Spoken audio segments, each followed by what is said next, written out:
नेपाल दर्पणमा साथी भोजेन्द्र बस्नेतसँगै अर्जुन पोखरेलको नमस्कार। नेपाल दर्पण उज्यालो रेडियो नेटवर्क काठमाडौँमा 90 मेगाहर्जसँगै देशभरि विभिन्न एफएम स्टेशनहरूबाट तथा मोबाइल एप्लिकेशन र अनलाइनबाट संसारभर एकसाथ प्रसारण भइरहेको छ। नेपाल दर्पण शुरू गरौं मुख्य खबरका शीर्षकहरूबाट। दैनिक 2 लाख जनालाई कोरोना विरुद्धको खोप दिने तयारी पूरा भएको सरकारको दावी। बाल बालिकाको लागि पुस 15 गतेभित्र मोडर्ना र फाइजरको खोप ल्याउने। नेपाली कांग्रेसको अधिवेशन अन्तर्गत 6वटा प्रदेशमा मतदान। रापरपाको नेतृत्व छान्न मतदान चल्दै राति अबेरसम्म लाग्ने अनुमान। 38 वर्ष अघि हराएको पाटनको लक्ष्मीनारायण मूर्ति अमेरिकाबाट फिर्ता गरेर प्रतिस्थापन। मूर्ति कसरी अमेरिका पुग्यो भन्ने बारेमा एफबीआईले अनुसन्धान गर्दै। तालिबान समूहद्वारा महिला अधिकारको रक्षाको लागि निर्देशिका जारी। बालिका विद्यालय जान र महिलाले इच्छा अनुसार विवाह गर्न पाउने। र ए डिभिजन लीग फुटबलमा आजका दुवै खेल बराबरीमा सकिए। सरिता मगरले हङकङमा व्यावसायिक क्रिकेट खेल्ने। उज्यालो रेडियो नेटवर्कबाट प्रसारण भइरहेको नेपाल दर्पणमा अब सुनौ पूरा खबर। सरकारले दैनिक 2 लाख जनालाई कोरोना भाइरस विरुद्धको खोप लगाउने गरी तयारी गरेको छ। यसको लागि आवश्यक खोप केन्द्र र जनशक्तिको व्यवस्था गरिसकिएको स्वास्थ्य तथा जनसंख्या मन्त्रालयले जनाएको छ। मन्त्रालयले विदेशबाट नियमित खोप आउन थालेपछि खोप आवश्यक पर्ने सबैलाई लगाउने जनाएको छ। मन्त्रालयका सहप्रवक्ता डाक्टर समीर कुमार अधिकारीले दैनिक 2 लाख जनालाई खोप लगाउने गरी आवश्यक सबै तयारी पूरा भएको जानकारी दिनुभयो। उहाँका अनुसार मन्त्रालयले नागरिकको घर दैलोसम्म खोप पुर्याउनको लागि सम्बन्धित जिल्लाका स्वास्थ्य कार्यालयलाई निर्देशन दिइसकेको छ। अब पालिका तहमै पुगेर खोप नलगाएका व्यक्ति खोजी खोप लगाउन सक्ने गरी तयारी भएको उहाँले जानकारी दिनुभयो। उहाँका अनुसार अहिलेसम्म नेपालमा 2,73,56,530 मात्रा खोप आइसकेको छ। 3,50,00,000 मात्रा खोप आउने क्रममा रहेको छ।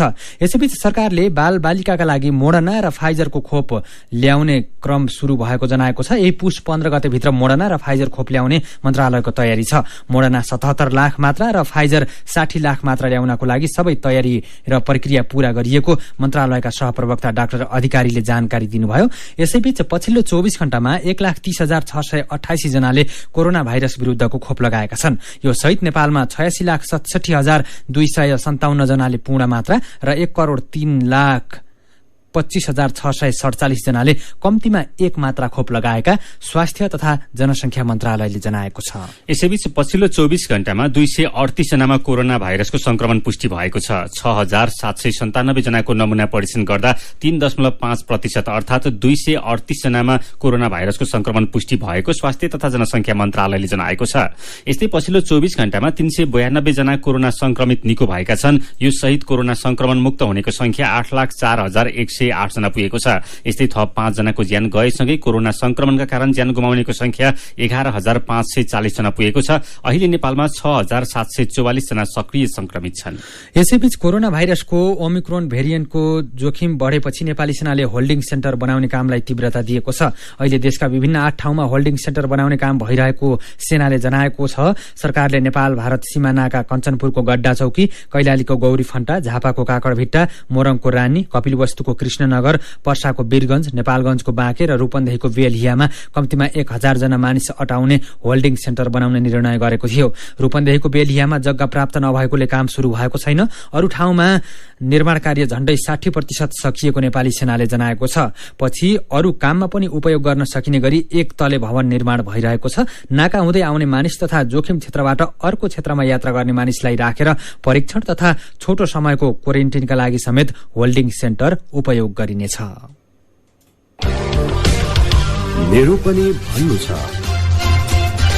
छिमेकी देश भारतमा कोरोनाको नयाँ भेरिएन्ट ओमिक्रोन देखिएको छ। नेपालमा नयाँ भेरिएन्टको संक्रमण भित्रन नदिने तथा रोकथामका लागि कसरी सतर्कता अपनाउन सकिन्छ भन्ने बारेमा तपाईंका सुझाव र प्रतिक्रियालाई आजको मेरो पनि भन्नु छमा समेटेका छौं। शेरचन गुरुङ लेख्नुहुन्छ, भारतसँग सीमाना खुल्ला छ। यसका सकारात्मक नकारात्मक दुवै पक्ष छन्। जोखिमको यो बेलामा नाकामा उच्च सतर्कता अपनाउनुपर्छ। सकेसम्म सीमामा कडाई गर्ने अनि अति आवश्यक कामले ओहोर दोहोर गर्नुपर्ने अवस्थामा स्वास्थ्य मापदण्डका नियमको पूर्ण पालना गर्नुपर्छ। लक्ष्मीपन्थी हामी आफै सुरक्षित रहनुपर्छ भन्दै लेख्नुहुन्छ, स्वास्थ्य सुरक्षाका मापदण्डलाई पूर्ण पालना गर्ने, बिना काम लखर लखर अनावश्यक ठाउँमा हिन्डुल नगरेकै राम्रो हुन्छ। अनिल दीपकजङ थापा लेख्नुहुन्छ, देशमा हुने सभा सम्मेलनलाई बन्द गर्दा नै राम्रो हुने थियो। यस्ता कार्यले संक्रमण बढ्ने खतरा बढाउँछ। दीपक शर्माको गुनासो छ, हाम्रो सुझाव नेतृत्वले सुन्दै सुन्दैन। यति हो, हामी आफैले सावधानी अपनाउनुपर्छ। अनि जेबी ओझा लेख्नुहुन्छ, सरकारले खोप सबैलाई दिनुपर्छ, कोही पनि नागरिक खोप लगाउनबाट वञ्चित हुनु हुँदैन। काम बिना आवत जावत गर्नेलाई कड़ा निगरानीमा राख्नुपर्छ। विचारका लागि तपाईलाई धन्यवाद। मेरो पनि भन्नु छ।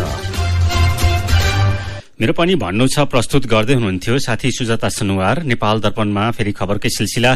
राष्ट्रिय प्रजातन्त्र पार्टी रापरपाको नयाँ नेतृत्व चयनका लागि अहिले मतदान भइरहेको छ। काठमाडौँको भ्रेकुटी मण्डपमा अध्यक्ष बाहेक अरू पदको लागि विद्युतीय मतदान भइरहेको। आज बिहान ढिला गरी शुरू गरेको कारण मतदान राति 1 बजेसम्म लाग्न सक्ने अनुमान गरेको प्रचार विभाग प्रमुख मोहन श्रेष्ठले जानकारी दिनुभयो। अहिलेसम्म 2500 जनाले मात्रै मतदान गरेका उहाँले बताउनुभयो। अझै 1900 जनाले मतदान गर्न बाँकी छ। एकजनालाई मतदान गर्न 20 देखि 25 मिनट जति समय लाग्ने उहाँले बताउनुभयो। महाधिवेशनमा 4380 जना प्रतिनिधिले नयाँ नेतृत्वका लागि मतदान गर्दैछन्। मतदानमा 86 वटा विद्युतीय मेसिन प्रयोग गरिएको छ। मतगणना सकिएको 4 घण्टाभित्र मतदान सकिएको 4 घण्टाभित्र परिणाम आइसक्नेछ। रापरपाका अध्यक्ष पद्मकमल थापा र राजेन्द्र लिङदेन उम्मेद्वार हुनुहुन्छ। यसैबीच नेपाली कांग्रेसको 14औं महाधिवेशन अन्तर्गत प्रदेश नम्बर 2 बाहेकका 6 वटा प्रदेशमा प्रदेश कार्य समिति चयनको लागि मतदान भइरहेको छ। प्रदेश 1 सुदूरपश्चिम, लुम्बिनी र गण्डकी प्रदेशमा मतदान सकिएको छ भने बागमती र कर्णाली प्रदेशमा मतदान भइरहेको छ। प्रदेश अधिवेशनमा 165 प्रतिनिधि सभा र 330 प्रदेश सभा निर्वाचन क्षेत्रबाट निर्वाचित भएका आएका महाधिवेशन र प्रदेश अधिवेशन प्रतिनिधिले मतदान गर्नेछन्। प्रदेश नम्बर 1 मा सभापतिको लागि गुरूराज घिमिरे र उद्धव थापाले उम्मेद्वारी दर्ता गराउनु भएको छ। यस्तै बागमती प्रदेश सभापतिको लागि भीमसेन दास प्रधान, जगदीश्वर नरसिंह केसी र इन्द्र बानियाले उम्मेद्वारी दिनुभएको छ। गण्डकी प्रदेशको सभापति पदमा अर्जुन प्रसाद जोशी र शुक्रराज शर्मा बीच प्रतिस्पर्धा छ। लुम्बिनी प्रदेशमा भरत कुमार शाह र अमरसिंह पुन मगर बीच प्रतिस्पर्धा हुँदैछ। कर्णाली प्रदेशमा भूपेन्द्र जङशाही, ललित जङशाही र मोतीराज बमले उम्मेद्वारी दिनुभएको छ। सुदूरपश्चिम प्रदेशमा सभापतिको लागि वीर बहादुर बलायर र नारायण दत्त मिश्र बीच प्रतिस्पर्धा रहेको छ। प्रदेश 2 मा रञ्जित कर्ण, राम सरोज यादव र कृष्ण यादवले दावेदारी प्रस्तुत गर्नुभएको छ। संघीय संरचना अनुसार कांग्रेसको पहिलो पटक प्रादेशिक अधिवेशन भएको हो। प्रदेश अधिवेशनबाट हरेक प्रदेशमा सभापति, 2 जना उपसभापति, 2 जना महामन्त्री र 1 जना महिला सहित 3 जना सहमहामन्त्री निर्वाचित हुनेछन्। सीधा कुरा प्रश्न विचार यो हो उज्यालो रेडियो नेटवर्क काठमाडौँमा 90 मेगाहर्ज। नेपाल दर्पणमा खबरको सिलसिला बाँकी नै छ, सुन्दै गर्नुहोला।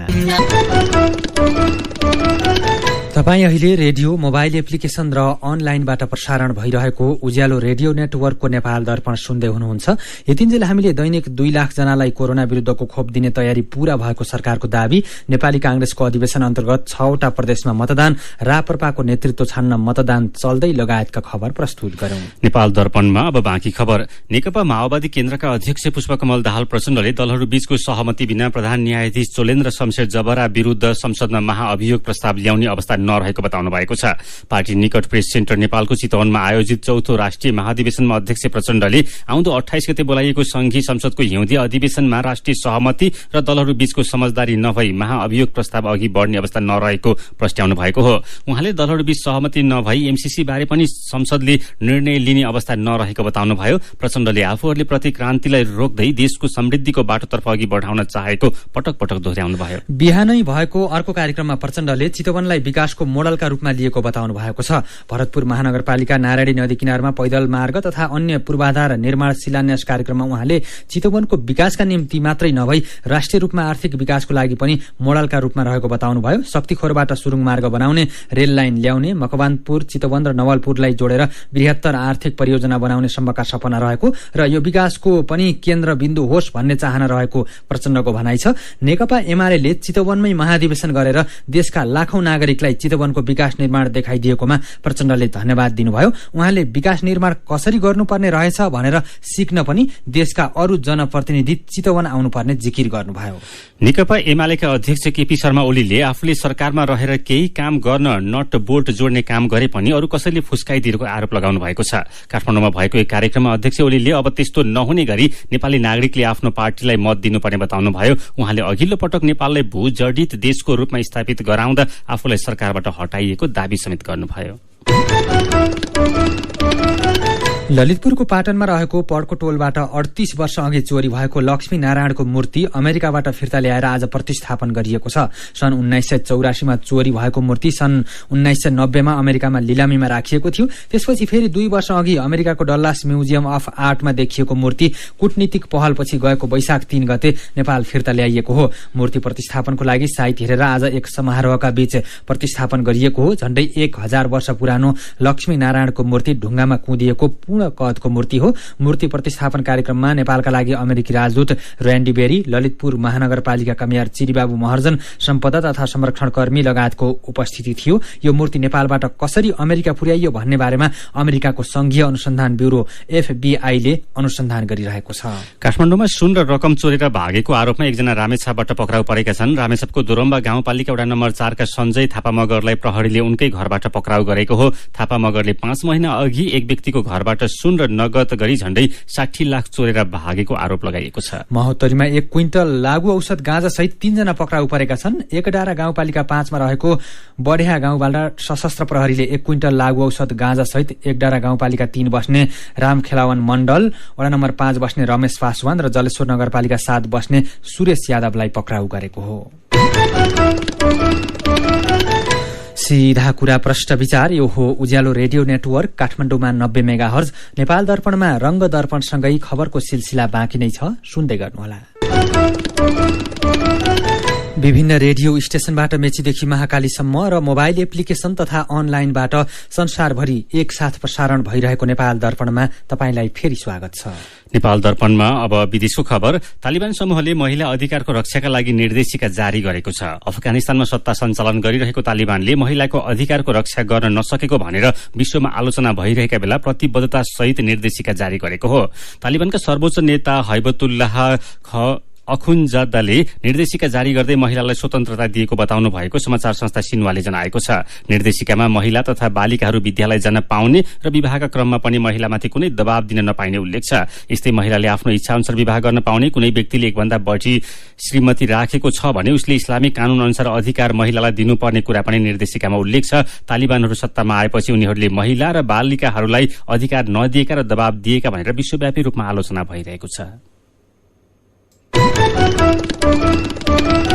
अब खेल खबर। शहीद स्मारक ए डिभिजन लीग फुटबल अन्तर्गत आज भएका दुवै खेल बराबरीमा सकिएका छन्। दशरथ रंगशालामा आज भएको पहिलो खेलमा संकटा क्लब र मनाङ मर्स्याङदी क्लबले 2-2 गोलको बराबरी खेलेका छन्। हारतर्फ गएको मनाङको लागि इन्जुरी समयको अन्तिम मिनेटमा फ्र्याङ्कलिन क्वेटाले गोल गरेपछि खेल रोमाञ्चक बराबरीमा सकियो। 2 पटक अग्रता लिए पनि संकटाले जोगाउन सकेन। उसका लागि निरज बस्नेत र उत्तम राईले गोल गरे। मनाङका दयानन्द सिंह र फ्र्याङ्कलिनले गोल गरे। बराबरीपछि मनाङ 7 अंक सहित दोस्रो स्थानमा यथावत छ। संकटा भने 5 अंक सहित तेस्रो स्थानमा पुगेको छ। आजको दोस्रो खेलमा च्यासल युथ क्लब र न्युरो टिम एनआरटीले 1-1 गोलको बराबरी खेलेका छन्। च्यासलका लागि रुमेशले र एनआरटीका लागि दिपेश घलेले गोल गरे।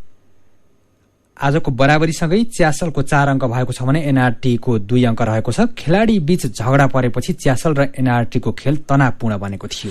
नेपाली राष्ट्रिय महिला क्रिकेट टिमकी उपकप्तान सीता राणा मगरले हङकङमा व्यवसायिक क्रिकेट खेल्ने भएकी छन्। सीताले हङकङमा आयोजना हुने महिला क्रिकेट प्रतियोगितामा फेयर ब्रेक इन्भिटेशनल 2022 खेल्ने भएकी हुन्। यो प्रतियोगिता आईसीसीबाट मान्यता प्राप्त प्रतियोगिता हो। सीता राणा मगर विदेशमा व्यावसायिक रूपमा क्रिकेट खेल्ने पहिलो नेपाली महिला पनि बनेकी छन्। आउँदो वर्षको मे 1 देखि 15 तारिकसम्म हङकङमा प्रतियोगितामा 6 टिमको सहभागिता रहनेछ। र भारतसँगको दोस्रो टेस्टको पहिलो पारीमा न्यूजील्याण्डका अजाज पटेलले 10 विकेट लिएका छन्। आज अजाज टेस्ट क्रिकेटको एकै इनिङ्समा 10 विकेट लिने तेस्रो खेलाडी समेत बनेका छन्। यसअघि भारतका अनिल कुम्ले र इङ्ल्याण्डका जेम्स चार्ल्स लाकरले मात्रै एकै इनिङ्समा 10 विकेट लिएका थिए। पहिलो पारीमा अल आउट हुँदै भारतले 325 रन बनायो। तर आजै पहिलो पारीमा न्यूजील्याण्डले खराब प्रदर्शन गर्दै 62 रनमा अल आउट भयो। आजै दोस्रो दोस्रो पारीको ब्याटिङ थालेको भारतले कुनै पनि विकेट नगुमाई 69 रन बनाएको छ र न्यूजील्याण्ड भन्दा 332 रनले अघि रहेको छ। खबरको सिलसिला यति नै। आज शनिबार रंगदर्पणको पालो। रंगदर्पण लिएर आइपुग्नु भएको छ साथी जानुका दुवाडी।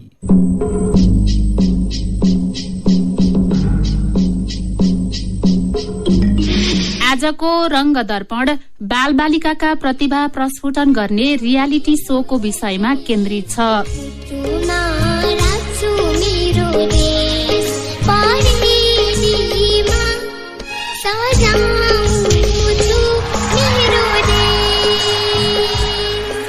प्रतिभा जन्मने निश्चित वर्ग, समुदाय, जाति र क्षेत्र हुँदैन।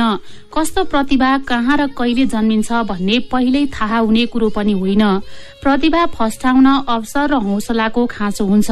सायद यस्तै अवसर र हौसला नपाएरै होला भीर पाखामा घाँस काट्दै आमा हजुरआमाहरूले गुनगुनाउने गीत घाँससँगै ओइलिए झाँगिन पाएनन्। बिहे व्रतबन्धको बेला छमछमी नाच्ने बुवा हजुरबुवाहरूको नाच आँगन र पाटामै सीमित भए। हलो जोत्दै काकाहरूले वाचन गर्ने टुक्काहरू पुस्तकमा छापिने कविता बन्न पाएनन्। तर अहिलेको पुस्तामा कसैमा प्रतिभा छ भने त्यो लुकेर रहन सक्दैन र पो त एउटा दुर्गम र विकटको मान्छे रातारात चर्चामा आउँछ। अहिले दूरदराजका प्रतिभाहरूलाई अवसर र हौसला प्रदान गरिरहेका छन् रियालिटी शोहरूले।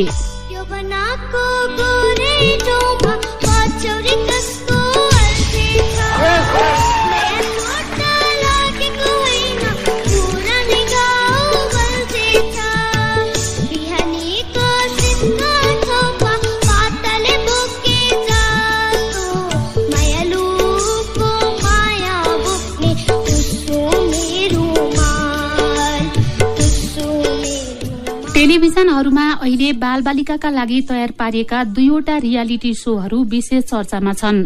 सारे गमप लिटल च्याम्प्स भर्खरै सञ्चालनमा आएको टेलिभिजन ग्यालेक्सी 4Kबाट हरेक हप्ता शुक्रबार र शनिबार प्रसारण हुन्छ।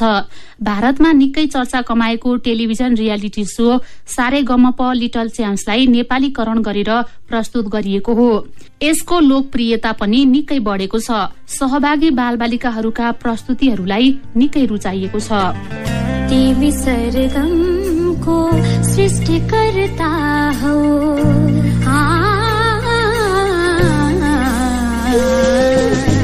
देवी सरगमको सृष्टिकर्ता हो, मन्त्र मध्य तार सबै ठाउँमा तिमी छौ। कार्यक्रममा नेपालका साथै भारतमा रहेका नेपाली भाषी बालबालिकाहरू पनि सहभागी छन्। प्रशिक्षण लिएर खारिएकादेखि शोखले गाउनेहरूले समेत मिठो प्रस्तुति दिइरहेको र यसले नेपाली गायन क्षेत्रको भविष्य प्रष्टै देखिने सारे गमप लिटल च्याम्प्सका निर्देशक एलिन श्रेष्ठ बताउनुहुन्छ। हाम्रो त ट्यागलाइन नै भविष्य नेपाली संगीतको भनेर राखेका छौँ हामीले, होइन। अहिले हामीका जति पनि कन्टेस्टेन्टर हुनुहुन्छ त्यो एकदमै साँचो साबित भइरहेको छ कि अहिले जहाँसम्म लाग्छ उहाँलाई देख्दाखेरि। हिमालयन टेलिभिजनमा प्रसारण हुने reality show the voice kids पनि चर्चामा छ।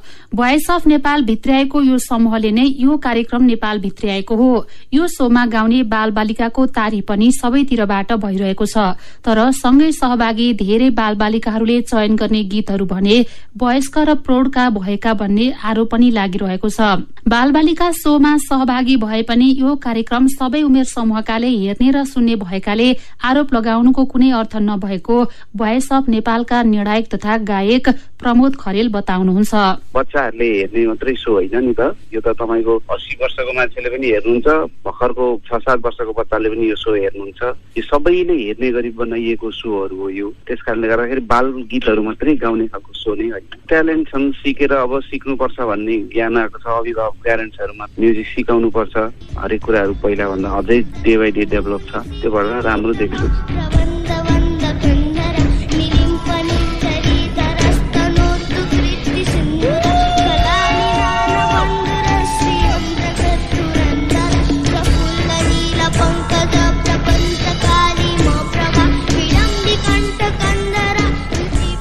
रियालिटी शोहरू लुकेका प्रतिभालाई अवसर प्रदान गर्न सफल भए पनि केही रियालिटी शोहरूले भने सहभागीहरूबाट पैसा उठाउने गरेको र भ्रम छरिरहेको आरोप समेत खेप्ने गरेका छन्। रियालिटी शोहरू कस्तो किसिमले गरिएको छ र मुख्य लक्ष्य के हो भन्ने कुरामा ध्यान दिनुपर्ने गायक तथा संगीतकार डाक्टर कृष्णहरि बरालको सुझाव छ। अब प्रतिभाकै छनौट मुख्य लक्ष्य हो कि अरू कुराहरू चाहिँ बढी मुख्य हुन्, प्रतिभाको छनौट चाहिँ मेन होइन भन्ने कुरा चाहिँ सोच्नु जरुरी छ। सही मान्छे जज बसेमा, आयोजकको नियत ठिक भएमा त्यस्ता किसिमका कार्यक्रमहरू चाहिँ राम्रो हो। हामी त्यस्ता व्यक्तिहरू पहिचान गर्न सक्छौं जो चाहिँ अज्ञातमा चाहिँ हराइरहेका छन् र तिनले आफ्नो मौका पाउँछन्। यस अर्थमा चाहिँ यो गर्नु राम्रो हो।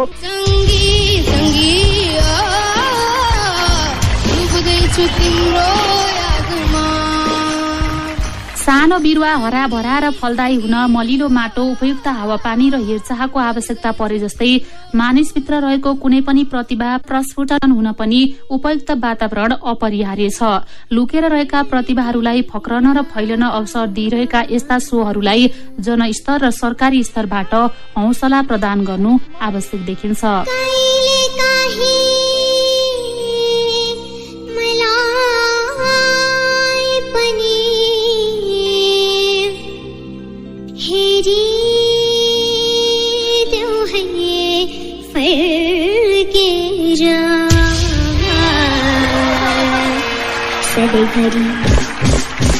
सधैँभरि नजाऊ तिमी मदेखि तर्किएर, सधैँभरि नजाऊ तिमी मदेखि तर्किएर। रंगदर्पणसँगै उज्यालो रेडियो नेटवर्कबाट प्रसारण भइरहेको नेपाल दर्पणको समय सकिनै लागेको छ। बिदा हुनु अघि आजका मुख्य खबरका शीर्षकहरू फेरि एकपटक। दैनिक 2 लाख जनालाई कोरोना विरुद्धको खोप दिने तयारी पूरा भएको सरकारको दावी। बाल बालिकाको लागि पुस 15 गतेभित्र मोडर्ना र फाइजरको खोप ल्याउने। नेपाली कांग्रेसको अधिवेशन अन्तर्गत 6वटा प्रदेशमा मतदान। राप्रपाको नेतृत्व छान्न मतदान चल्दै राति अबेरसम्म लाग्ने अनुमान। 38 वर्ष अघि हराएको पाटनको लक्ष्मी नारायण मूर्ति अमेरिकाबाट फिर्ता गरेर प्रतिस्थापन। मूर्ति कसरी अमेरिका पुग्यो भन्ने बारेमा एफबीआईले अनुसन्धान गर्दै। तालिबान समूहद्वारा महिला अधिकारको रक्षाको लागि निर्देशिका जारी। बालिका विद्यालय जान र महिलाले इच्छा अनुसार विवाह गर्न पाउने। र ए डिभिजन लीग फुटबलमा आजका दुवै खेल बराबरीमा सकिए। सरिता मगरले हङकङमा व्यवसायिक क्रिकेट खेल्ने। आजको नेपाल दर्पण सकिएको छ। प्रविधिमा साथ दिने साथी संघर्ष विष्टसँगै हामी भोजेन्द्र बस्नेत र अर्जुन पोखरेल पनि विदा हुन्छौं। कोरोना संक्रमणको जोखिम कायमै रहेकोले स्वास्थ्यका मापदण्ड पालना गर्न नबिर्सौं। नमस्कार।